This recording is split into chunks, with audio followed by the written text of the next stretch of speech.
on Friday, Kamala Harris will be making a campaign swing through Wisconsin. The state is obviously in play, as it often is. What do the candidates need to do to win over voters? I couldn't quite understand the last part of the question. What do these candidates, Trump and Kamala Harris, in your opinion, need to do to win over voters in the state? Well, Kamala Harris ought to explain what she would do if she was president of the United States. She also ought to explain how the policy she supported in the Biden-Harris administration, I mean, that is why people are so dissatisfied with their lot in life right now. It's their 40-year high inflation, the fact that they're a dollar that you had at the start of the Biden administration is now only worth 83 cents, their open border, the migrant crime, all these things that weaken America and set the world in flames. I mean, she wants to make everybody believe like the last 3.5 years didn't happen, that they weren't in control. And now she's saying that she's going to close the border. Well, it was your administration that opened it up. So I think she's got an awful lot of explaining to do, and she's just trying to skate through this campaign without having to do any explaining at all. So this summer has seen 2 assassination attempts on former President Trump and threats to Springfield, Ohio, following the pet eating rumors. What needs to be done to tone down the political rhetoric, in your opinion?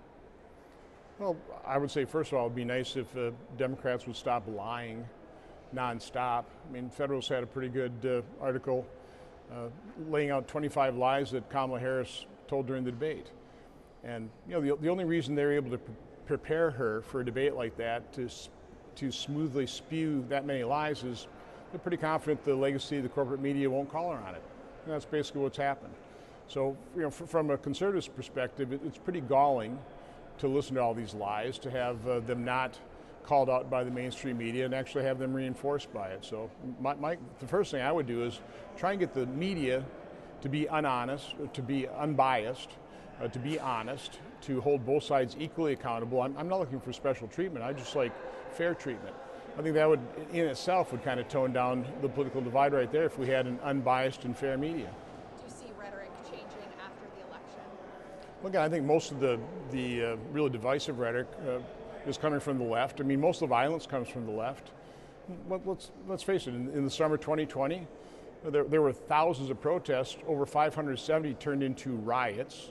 2,000 law enforcement officials injured, a couple dozen people killed, $2 billion in property damage.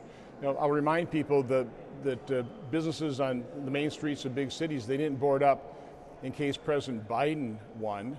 So political violence primarily comes from the left. I mean, take a look at the Democrat supporters now that are supporting Hamas and protesting in the United States. So again, the political violence, the division in this country is primarily thrust on us by the radical left. That's the Democrat Party today.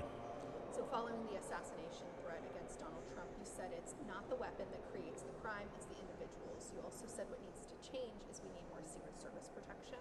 But that doesn't prevent this type of violent and unstable individual from attempting to cause harm, not only to these candidates, but the general public as well. What needs to be done, in your opinion, to prevent this type of violent individual from being able to access guns? Well, there's no doubt that the Secret Service is failing in its mission. I was on an earlier program where they were saying, well, they need more resources. I mean, that's always the first solution to any potential problem, is more money. The fact of the matter is, over the last 10 years, Secret Service's budget has increased by $1.3 billion. They've gone from 6,200 individuals to 8,300. So they've got the resources. They protect 36 individuals right now, according to former Director Cheadle. So they have the resource, and by the way, they're housed under an agency whose budget is $190 billion with 240,000 employees. So they have the resources. They just have, they need better management. They need to take the current situation seriously. But again, it's a federal bureaucracy, and it's almost looking worse than the Keystone Cops. A couple more questions for you. Former President Trump, during a Wisconsin rally, recently talked about eliminating the federal Department of Education and sending education back to the states.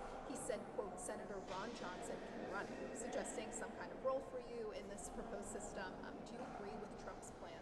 Well, first of all, education by and large is government controlled locally and paid for locally and by the states, and that's the way it should be.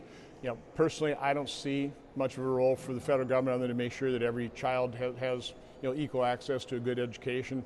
Again, that's primarily the function of local governments in the state. I see no role so I'd be happy to shut down the Department of Education. I'd be happy to dramatically shrink the size and scope of so many federal agencies. The presidential campaigns continue to zero in on Wisconsin, of course, and it's necessary to win the White House. Following the latest presidential debate, Trump finds himself trailing Vice President Kamala Harris just by a slim margin, not only nationally, but in Wisconsin polls as well.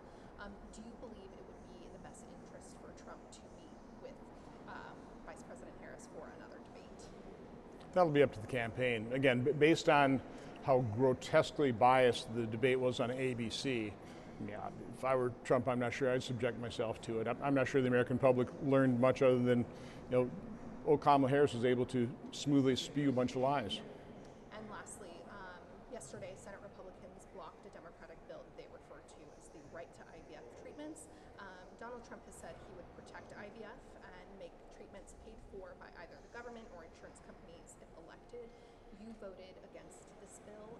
Why did you vote against it, and what do you think of Trump's statement regarding IVF? Well, again, firstly, it's a completely unnecessary bill. I completely support IVF. I have 2 grandchildren because of IVF. I don't know of a Republican senator who doesn't support IVF.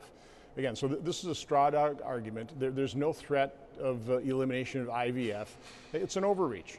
They would, again, I also believe that some people have some very strong moral objections to it in terms of creation of embryos that later get destroyed. I understand that. I respect their moral position on that. So I wouldn't want to force, for example, Catholic institutions that might have opposition to it to perform those procedures. And that's, of course, what Democrats always do, is they have a nice sounding bill, they politicize an issue, and they do overreach, and then they try and force a certain opinion on people that have a moral objection to it. So again, that was just a political exercise. There's no threat of IVF being not available and being banned. It's just simply false. Thank you for your time. Okay, take care.